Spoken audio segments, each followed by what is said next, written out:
গুরুত্বপূর্ণ 4টি মৌলিক কথা মনে রাখবেন কোরবানির ক্ষেত্রে। বলেন কয়টি? 1 নম্বর নিয়ত শুদ্ধ করা, বলেন। 2 নম্বর হালাল টাকায় কোরবানি দেওয়া। 3 নম্বর শরীয়ত মোতাবেক কোরবানি দেওয়া। হুজুর করতে জিগাইয়া মাসালা জিজ্ঞাসা কইরা সুন্দরভাবে পশুটা কোরবানি দিবেন। হ্যাঁ, পশু কোরবানি দেওয়ার আগে 10 দিন 15 দিন 5 দিন এমন এমন ঘটনা ঘটায় মনে হয় হেরে ছাড়া আর কেউ কোরবানি দিব না। পশুর এই করে সেই করে অমুক করে তমুক করে। আরে ভাই, এগুলো কোথায়? পশু কোরবানি করতে হবে, এটা ইসলামী শরীয়ত মোতাবেক। আবার দেখবেন যিনি জবাই করে, হুজুর যদি জবাই করে একটু চাকুটা টাচ করার সাথে সাথে তো অনেক কসাই ভাইয়ারা থাকে মাশাআল্লাহ, যাই হোক ওনারাও খেদমত করে, ওনারা বলে হুজুর বাস বাস হয়েছে বাস হয়েছে বললে ছেড়ে দিবেন না। যেই রক কাটলে পশুর জান যায় ওটা পর্যন্ত ছুরিটা চালাবেন, ওটা নিশ্চিত যখন হবেন এরপর ছুরি ছাড়বেন। আর এইভাবে ডাইরেক্ট ছুরিটা এভাবে আপনি ভিতরে দিয়ে দিবেন না। অনেকে কি করে, প্রথমে চালানোর পর আরেকজন যিনি পাশে থাকে উনি এইভাবে মারে, এটা না, এটা করবেন না। বলেন 3 নাম্বার কি মোতাবেক? 1 নাম্বার নিয়ত, 2 নাম্বার হালাল টাকা, 3 নাম্বার কোরবানি শরীয়ত, 4 নাম্বার বলেন রিয়া মুক্ত কোরবানি। বলেন মানুষকে দেখান যাব না। আচ্ছা, অন্য মানুষ তো দেখি জবাই করলেন উদ্দেশ্য কি? অর্থাৎ আমার এই কোরবানি আল্লাহর জন্য। মানুষ দেখে মানে মানুষ বড় বলবে, বাহবা বলবে 5 লাখ টাকা দিয়ে কোরবানি দিছে, এই উদ্দেশ্য না। বরং আমি 5 লাখ টাকা দিয়ে কিনছি আমার রবরে বেশি খুশি করতে, এটা উদ্দেশ্য। ঠিক আছে, কিন্তু আপনি যদি এটা হয় না, আমার রব আমারে দিছে যত বেশি টাকা, তাই বেশি টাকা দিয়ে পশুটা কিনছি, আল্লাহ আপনারই খুশি করার জন্য কিনছি, বাস এটা। কিন্তু আপনার এটা যেন না হয় 5 লাখ দিয়ে কিনছি, আমার ভাইয়েরটা 2.5 লাখ, এরকম হইলে এরকম যেন উদ্দেশ্য না হয়। তাহলে 4টা কথা: 1 নাম্বার নিয়ত শুদ্ধ করা, 2 নাম্বার হালাল টাকায় কোরবানি দেওয়া, 3 নাম্বার শরীয়ত মোতাবেক, 4 নাম্বার মানুষকে দেখানোর জন্য না বরং আল্লাহরে খুশি করার জন্য কোরবানি। নিয়ত শুদ্ধ করা। সহিহ বুখারীর 1 নম্বর হাদিস, قال رسول الله صلى الله عليه وسلم انما الاعمال بالنيات। আমলের প্রতিদান নির্ভর করে নিয়তের উপর। বলেন আমলের প্রতিদান নির্ভর করে কিসের উপর? নিয়তের উপর। আমি যে এখন কথা কইতেছি, এই যে আপনাদের সামনে, এটা কি কথা না কাজ? বলেন সবাই, আমি যে এখন কথা কইতেছি কথা না কাজ? একদল কয় কথা আর একদল কয় কাজ। আমি যে কথা বলতেছি কথাটা কাজ না, এটা মুখের কাজ। বলে এটা কার কাজ? এজন্য ইন্নামাল আমালু বিন্নিয়াত অর্থ হলো ইন্নামা আমালুল জাওয়ারিহি তুসাবু বিন্নিয়াত। অঙ্গ প্রত্যঙ্গের আমলের প্রতিদান দেওয়া হবে নিয়তের উপর। অঙ্গ প্রত্যঙ্গের আমল, হাতের আমল, পায়ের আমল, মুখের আমল। মুখের আমল হলো সত্য কথা বলা, এটা ভালো আমল। মিথ্যা কথা বলা, এটা খারাপ আমল। সত্য বলা এটা ইবাদত, মিথ্যা বলা এটা গুনাহ। মিথ্যা বলা গুনাহ। এই গুনাহটা করলো কে? মুখ। তাহলে গুনাহ বদ আমল, গুনাহ বদ আমল। তাহলে মিথ্যা কথা বদ আমল। তো বদ আমল, এই মিথ্যা কথা নামক বদ আমলটা কে করছে? মুখ। আর সত্য কথা নামক নেক আমলটা কে করছে?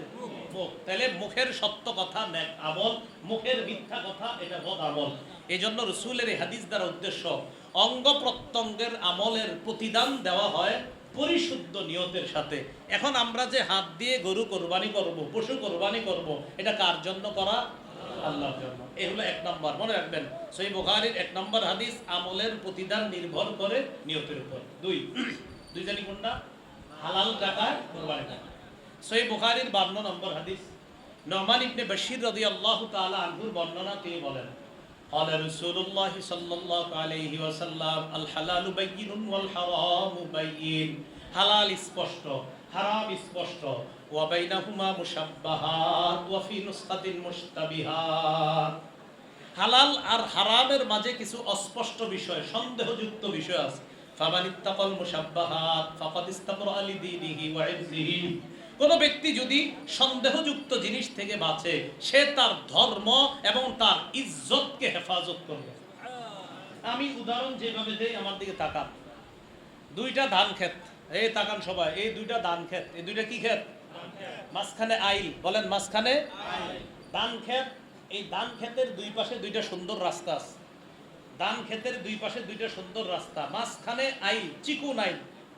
এই চিকুন আইলটা আবার 2 পাশের ধান এইভাবে যে পইরা রইছে, এটা ঢাইকা গেছে, হয়নি এরকম? আচ্ছা, এখন আপনি এই পাশ থেকে ওই পাশে যাবেন রাস্তা পাড়ি দিয়ে। আপনি এই দুই পাশে দুই ভালো রাস্তায় চাইলেই যাইতে পারেন, হয়তো এটা দিয়ে যান, না হয় ওইটা দিয়ে যান। আপনি কি করছেন জানেননি? এই দুই ভালো রাস্তা থুইয়া মাঝখানেরটা দিয়ে রওনা করছেন। তাহলে মাঝখানেরটা কি বড় না ছোট? এখন যাইয়া ওই পাশে গেছেন, যাওয়ার পর রাস্তায় উঠা দেখেন কি শরীরে আপনার পাঞ্জাবির মধ্যে 10-12টা পাঞ্জাবির মধ্যে 10-12টা ধানের ছোট ছোট বিচি লেগে রয়েছে, 10-12টা ধান। এখন ধানগুলো আসছে কোত্থেকে? হ্যাঁ, দুই ক্ষেত থেকে। এখন মুফতি আনিসুর রহমান আশরাফি সাহেবের ফোন দিয়েছে, হুজুর কি আমি তো আপনার ভক্ত, আপনার মসজিদে নামাজ পড়ি, কিছে হুজুর আমি দুই ধান ক্ষেতের মাঝখান দিয়ে আইছি, কারণ আমার জামার মধ্যে 5-7টা ধান লেগে গেছে আরেকজনের ক্ষেতের। এখন আমার প্রথম কথা হইল, হুজুর ফতোয়া দিয়ে দিল যে ভাই এটা আপনি মাঝখান দিয়ে গেছেন, 2-4টা ধান লেগে গেছে, আল্লাহ মাফ করে দিবে, সমস্যা নেই, এটা তো ইচ্ছা করে করেন না। কিন্তু আমার কথা হইলো, আপনি হুজুরের ফোনটা দেওয়া দরকার হইলো কেন? হ্যাঁ, আচ্ছা হুজুরের ফোন দেওয়া দরকার হইলো কেন? এটা কোন রাস্তা দিয়ে যাওয়া নেই কেন? আপনি সোজা রাস্তা থুইয়া কেন আপনি চিকুন সন্দেহযুক্ত জিনিস দিয়ে গেলেন? এজন্য তো ফোন দিলেন। মনে রাখবেন, সন্দেহযুক্ত জিনিস থেকে যারা যত বাঁচবে তারা তত কথাও কম বলা লাগবে, মাসালা জিজ্ঞাসা করা লাগবে না, শরীয়তের উপর চলা তাদের জন্য সহজ হয়ে যাবে। মাসালা কাদের দরকার হয় জানেন? যারা খালি সন্দেহের মধ্যে। আপনারা এই জায়গায় আলেম ছাড়া যারা, সবাই জানেন কোনটা হালাল কোনটা হারাম, এটা সবাই জানে, কিন্তু কিছু সন্দেহযুক্ত জিনিস আছে, এগুলা কইরা পরে হুজুরের ফোন দেয়, হুজুর আমি তো এরকম করছি, এটা কি জায়েজ না না জায়েজ, আপনি এটা করতেন গেলেন কেন? কথাটা বুঝছেন নি? এখন আসেন এই কথা কেন বললাম, হালাল টাকায় কোরবানি হতে হবে, হারাম টাকায় যেন না হয়। হারাম সুদি টাকা হারাম, এর তো আপনি জানা শুনে নিবেন না, আপনার কোরবানি হবে না। এখন আসেন, 3জন শরীক, আপনারা 3জন শরীক, 3জনের একজনের ব্যাপারে উত্তরপাড়ার আব্দুর রহিমে কয়, কি ও কারে নিছেন? কেন যেটারে নিছেন এটার টাকা পয়সা সম্পর্কে আপনার আইডিয়া আসেনি? আপনি চিন্তা করলেন কেন, কি হয়েছে? হ্যাঁ, ইনকাম সম্পর্কে জানেননি। এটা বলার পরে আরো 5-6 জন কইছে, হ্যাঁ তুই ইনকামে ঝামেলা আছে। এখন বলেন তো, আপনি কিন্তু খালি জানছেন ঝামেলা, আসলে জানেন না হালাল যে হারাম এটা জানেন না, কিন্তু এই তো সন্দেহ অসবসা শুরু হয়েছে, এর কি নিমু না নিমু না, নিমু না নিমু না। এখন আপনার জন্য উচিত, বাস যার যা ব্যাপারে সন্দেহ হবে তারে বাদ দিয়ে দেন। যদি বাদ না দেন, এখন ধরে নেন তার টাকা হালাল, তত কোরবানি হয়ে গেল। ধরে নেন তারটা যদি হারাম হয়ে যায়, সন্দেহ থেকে বাঁচেন। তাই আমি বলি কোরবানি একা দেওয়াই ভালো, কোরবানি একা দেওয়া ভালো। একা দিলে হালাল হইলে আপনারটা, হারাম হইলো আপনারটা। আপনার টাকা কি দিল আপনি জানেন, এটা কি হালাল না হারাম? একা যদি দেন, এটা হালাল না হারাম এটা কে জানে? আপনি জানেন। হালাল হইলে কবুল, হারাম হইলে কবুল না।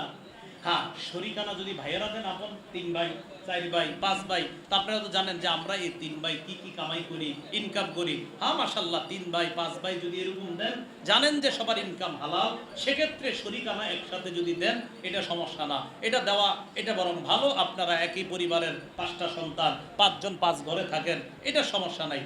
মূল কথা হলো, যখন নিশ্চিত জানবেন আমরা 5 জন কোরবানি দিচ্ছি, আমরা 2 জন দিচ্ছি, আমরা 3 জন, আমাদের 3 জনের কোরবানির এই টাকাটা পিওর টাকা যেন হয়, হালাল টাকা যেন হয়। কথাটা বুঝে আসছি সবার? তাহলে হালাল অবশ্যই যেন হয়, হারাম যেন না হয়। আরেকটা জানি কি যেন না হয়? সন্দেহযুক্ত। হারাম যেন না হয়, আরেকটা সন্দেহযুক্ত যেন না হয়। সন্দেহযুক্ত হইলে দেখবেন যারা কোরবানি দান, মনে করেন 5 জন, এর মধ্যে 4 জন ঠিক আছে, একজনের ব্যাপারে সন্দেহ, ওই 4 জন খালি এরকম বলবে, আমার কোরবানি হইব না হইব না, হইব না হইব না, এক পেরেশানি। আল্লাহ আমাদের সকলকে সন্দেহ থেকে বাঁচার তৌফিক দান করুন। আমিন। 3 নাম্বার, শরীয়ত মোতাবেক বলছিলাম, কোরবানি করতে গিয়ে কোনো ধরনের বেদাত না করা। যে কোরবানি আল্লাহ বলেন এইভাবে আমি ভালো মানুষদেরকে পরীক্ষা করি। মনে রাখবেন, আল্লাহ কোরবানি চান, কোরবানি নেন না। কি বললাম? কোরবানি নেন না, আল্লাহ কোরবানি চায়। বান্দা তুমি এটা করো করো করো।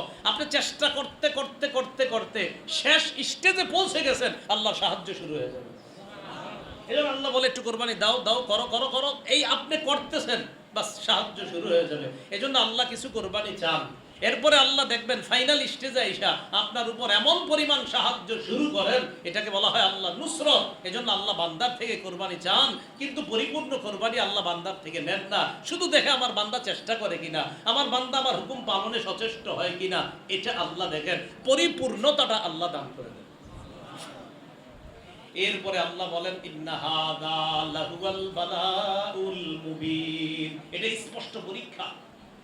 ওয়াফাদাইনাহু বিযিবহিন আযীম, আমি ইসমাইলের পরিবর্তে বড় একটা প্রাণী দিয়ে কোরবানির ব্যবস্থা করে দিলাম। তখন থেকে মানুষ না, প্রাণী দিয়ে কোরবানির প্রচলন আল্লাহ পাক রব্বুল আলামিন ইব্রাহিম নবীর সুন্নত হিসাবে কিয়ামত পর্যন্ত মুসলমানদের জন্য এই সুন্নতটা আল্লাহ চালু করে দিলেন। সাহাবারা নবীজিকে জিজ্ঞাসা করলেন, মা হাদিহিল আদাহি ইয়া রাসূলুল্লাহ, হুজুর এই যে কোরবানি করি আমরা, এগুলা কি? ক্বালা সুন্নাতু আবিকুম ইব্রাহিম আলাইহিস সালাতু ওয়াস সালাম, এটা তোমাদের আব্বা ইব্রাহিম নবীর সুন্নত। সুবহানাল্লাহ, একটু বুঝছেন না আপনারা? তাহলে জিলহজ মাসে ইব্রাহিম নবী আল্লাহর কাছে নিজের আত্মসমর্পণ করলেন। তো জিলহজ মাস এটা আমাদেরকে মনে করায় দেয়, শোনো এই মাসটা আত্মসমর্পণ তো সব সময় করবা, বাকি এই মাস আসলে তোমাদেরকে আমি আল্লাহ মনে করায় দিই। কেন? এই মাসে একটা পরীক্ষা নিছি ইব্রাহিম নবীর কাছে। ইব্রাহিম নবী আর তার সন্তান পরীক্ষার ক্ষেত্রে দুজন আমার কাছে পরিপূর্ণভাবে আত্মসমর্পণ করে পরীক্ষায় পরিপূর্ণ সফলতা অর্জন করছে। জিলহজ মাস আসলে আরেকটা জিনিস মনে হয় আমগো, বলেন আমার সাথে সবাই বলেন, বলেন আমার সব কিছু আল্লাহর জন্য। এটা সব সময়ের কথা, বলেন সবাই, এটা জিলহজ মাস আসলে বলেন এটা বেশি মনে পড়ে যায়। কেন মনে পড়ে? খুব মন দিয়ে বুঝবেন যে জিলহজ মাসে এটা মনে পড়ে বেশি কেন। এবছর ইনশাল্লাহ কোরবানির নিয়ত কাদের কাদের এবছর? মাশাআল্লাহ, হাত নামান। কোরবানি যে করে আপনি করতে পারেন অথবা কোনো আলেম জবাই করতে পারে। সূরা আনআমের 162-163 নম্বর আয়াতটা নবীজি দোয়া হিসাবে আমাদেরকে শিখিয়ে দিয়েছেন যে যিনি কোরবানি করবে তিনি দোয়া পড়বে, ইন্না সালাতি ওয়া নুসুকি ওয়া মাহইয়ায়া ওয়া মামাতি লিল্লাহি রাব্বিল আলামিন লা শারীকা লাহু ওয়া বিযালিকা উমিরতু ওয়া আনা মিনাল মুসলিমিন। কোরআনে আছে আউয়ালুল মুসলিমিন, হাদিসে দোয়াটাও আনা মিনাল মুসলিমিন। আচ্ছা, আল্লাহ পাক রব্বুল আলামিন পবিত্র কোরআনে যেটা বললেন সেটা হলো, কুল নবী আপনি বলেন, ইন্না সালাতি আমার নামাজ, বলেন আমার নামাজ, ওয়া নুসুকি আমার কুরবানি, বলেন আমার কুরবানি, তাহলে আমার নামাজ আমার কুরবানি, ওয়া মাহইয়ায়া আমার জীবন, ওয়া মামাতি আমার মরণ, লিল্লাহি রাব্বিল আলামিন বিশ্ব জগতের রব আল্লাহর জন্য। মহব্বতের সাথে সবাই বলেন তো, আমার নামাজ কার জন্য? আল্লাহর জন্য। আমার হজ কোরবানি ইবাদত সব কার জন্য? আল্লাহর জন্য। আমার জীবন কার? আল্লাহ। আমার মৃত্যু কার? আল্লাহ। তাহলে সব আল্লাহর। এই কথাটার জিলহজে বেশি মনে পড়ে কেন? কারণ 10 তারিখে পৃথিবীর কোটি কোটি মুসলমানরা এই দোয়াটা পড়ে পশু জবাই করবে। তাই জিলহজ মাসে আমার সব যে আল্লাহ, এটা হলো জিলহজ মাসে বেশি মনে পড়ায়া দেয় আল্লাহ। মনে থাকবেনি কথাটা? আচ্ছা, জিলহজ মাসে আরেকটা বিষয় আল্লাহ মনে করে আমাদেরকে কি, যে বান্দা টাকা পয়সা খরচ করে আমার ঘরে আসে, যাওয়ার পর কয় কিছু বিধান আছে, কি কয় আরাফায় গিয়ে অবস্থান করতে হবে। কয় অবস্থান মানে কি? কয় অবস্থান বাস অবস্থান। কয় ভাই অবস্থান করলে হবে মানে অনেকে লজিক যুক্তি দেখাবে, কোনো যুক্তি নাই। আমার রবের কাজ করতে গিয়ে আরাফায় যেতে হবে, মুজদালিফায় যেতে হবে, মিনায় যেতে হবে, তাওয়াফ করতে হবে, বাস এটা রবের কাজ, এটা রবের হুকুম। টাকা পয়সা খরচ করে মুসলমান যায়, যায়া বুঝায় আমার মাথায় ধরুক আর না ধরুক আমার রব বলছে তাই সামর্থ্য দিছে আমি এখানে আসছি। ওই যে অনেকে মাঝে মাঝে দেখবেন এগুলো নিয়ে বলে এত টাকা পয়সা খরচ করে কি দরকার, বলো না।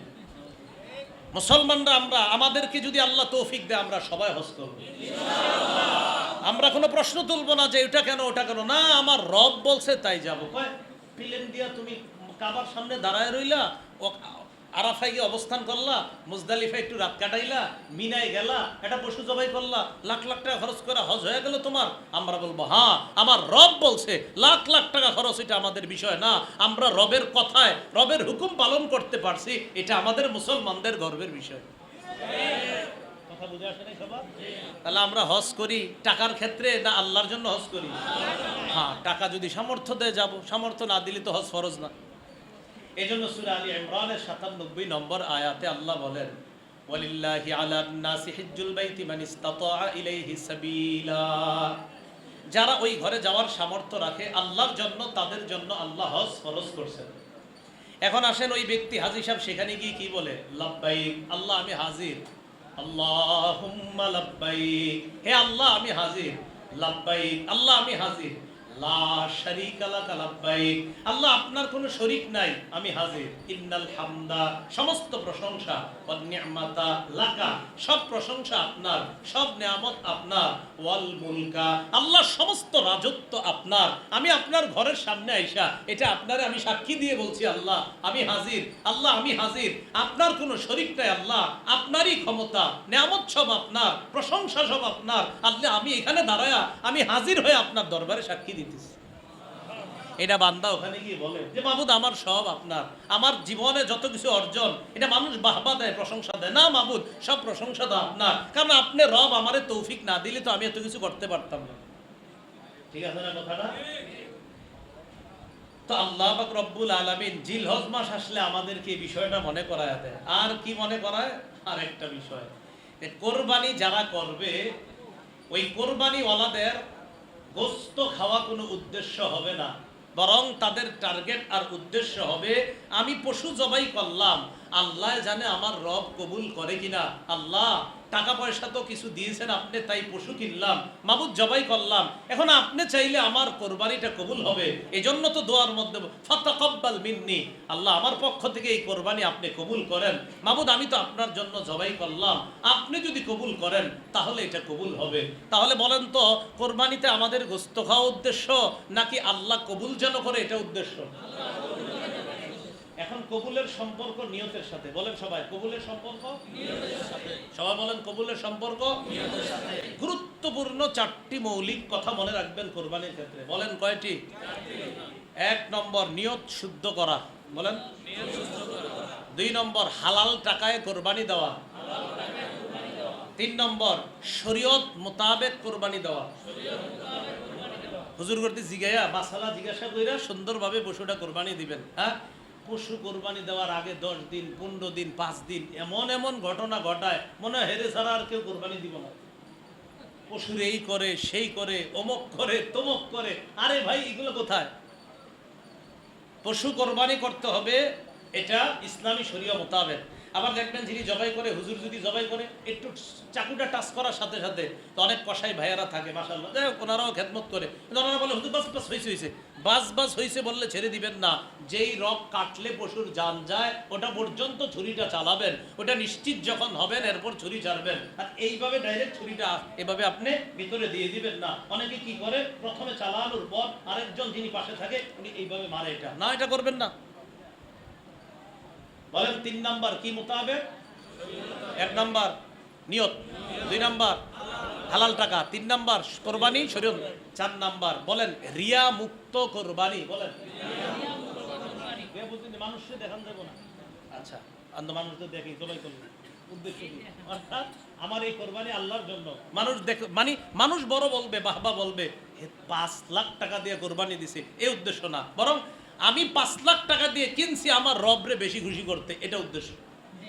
ঠিক আছে, কিন্তু আপনি যদি এটা হয় না আমার রব আমারে দিছে যত বেশি টাকা, তাই বেশি টাকা দিয়ে পশুটা কিনছি, আল্লাহ আপনারই খুশি করার জন্য কিনছি বাস এটা, কিন্তু আপনার এটা যেন না হয় 5 লাখ দিয়ে কিনছি আমার ভাইয়েরটা 2.5 লাখ, এরকম হইলে এরকম যেন উদ্দেশ্য না হয়।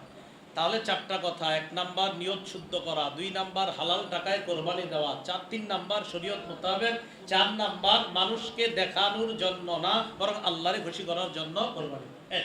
নিয়ত শুদ্ধ করা। সহিহ বুখারীর 1 নম্বর হাদিস, قال رسول الله صلى الله عليه وسلم انما الاعمال بالنيات। আমলের প্রতিদান নির্ভর করে নিয়তের উপর, বলেন আমলের প্রতিদান নির্ভর করে কিসের উপর? নিয়তের উপর। আমি যে এখন কথা কইতেছি এই যে আপনাদের সামনে, এটা কি কথা না কাজ? বলেন সবাই, আমি যে এখন কথা কইতেছি কথা না কাজ? একদল কয় কথা আর একদল কয় কাজ। আমি যে কথা বলতেছি কথাটা কাজ না, এটা মুখের কাজ, বলে এটা কার কাজ? এজন্য ইন্নামাল আমালু বিন্নিয়াত অর্থ হলো ইন্নামা আমালুল জাওয়ারিহি তুসাবু বিন্নিয়াত, অঙ্গ প্রত্যঙ্গের আমলের প্রতিদান দেওয়া হবে নিয়তের উপর। অঙ্গ প্রত্যঙ্গের আমল, হাতের আমল, পায়ের আমল, মুখের আমল। মুখের আমল হলো সত্য কথা বলা, এটা ভালো আমল। মিথ্যা কথা বলা এটা খারাপ আমল। সত্য বলা এটা ইবাদত, মিথ্যা বলা এটা গুনাহ। মিথ্যা বলা গুনাহ, এই গুনাহটা করলো কে? মুখ। বলে গুনাহ বদ আমল, গুনাহ বদ আমল, তাহলে মিথ্যা কথা বদ আমল। তো বদ আমল, এই মিথ্যা কথা নামক বদ আমলটা কে করছে? মুখ। আর সত্য কথা নামক নেক আমলটা কে করছে? মুখ। তাহলে মুখের সত্য কথা নেক আমল, মুখের মিথ্যা কথা এটা বদ আমল। এই জন্য রাসূলের এই হাদিস দ্বারা উদ্দেশ্য, অঙ্গ প্রত্যঙ্গের আমলের প্রতিদান দেওয়া হয় পরিশুদ্ধ নিয়তের সাথে। এখন আমরা যে হাত দিয়ে গরু কোরবানি করব, পশু কোরবানি করব, এটা কার জন্য করা? আল্লাহর জন্য। এই হলো এক নম্বর, মনে রাখবেন। সহিহ বুখারীর 1 নম্বর হাদিস, আমলের প্রতিদান নির্ভর করে নিয়তের উপর। দুই জানি কোনটা? হালাল টাকায় কোরবানি করা। সহিহ বুখারীর 52 নম্বর হাদিস, নুমান ইবনে বাশীর রাদিয়াল্লাহু তাআলা আনহুর বর্ণনা, তিনি বলেন, قال رسول الله صلى الله عليه وسلم الحلال بين والحرام بين, হালাল স্পষ্ট, হারাম স্পষ্ট, ওয়া বাইনাহুমা মুশাব্বাহাত ওয়া ফি নুসখাতিন মুশতাবিহাত, হালাল আর হারামের মাঝে কিছু অস্পষ্ট বিষয়, সন্দেহযুক্ত বিষয় আছে। ফামানিত্তাকাল মুশাব্বাহাত ফাকাদ ইস্তাবরা লিদীনিহি ওয়া ইরদিহি, কোন ব্যক্তি যদি সন্দেহযুক্ত জিনিস থেকে বাঁচে, সে তার ধর্ম এবং তার ইজ্জতকে হেফাজত করবে। আমি উদাহরণ যেভাবে দেই, আমার দিকে তাকান। দুইটা ধান ক্ষেত, এই তাকান সবাই, এই দুইটা ধান ক্ষেত, এই দুইটা কি ক্ষেত? মাঝখানে আইল, বলেন মাঝখানে ধান ক্ষেত। এই ধান ক্ষেতের দুই পাশে দুইটা সুন্দর রাস্তা আছে। ধান ক্ষেতের দুই পাশে দুইটা সুন্দর রাস্তা, মাঝখানে আইল, চিকুন আইল। এই চিকুন আইলটা আবার দুই পাশের ধান এইভাবে যে পইরা রইছে, এটা ঢাইকা গেছে, হয়নি এরকম? আচ্ছা, এখন আপনি এই পাশ থেকে ওই পাশে যাবেন রাস্তা পাড়ি দিয়ে, আপনি এই দুই পাশে দুই ভালো রাস্তায় চাইলেই যাইতে পারেন, হয়তো এটা দিয়ে যান, না হয় ওইটা দিয়ে যান। আপনি কি করছেন জানেননি?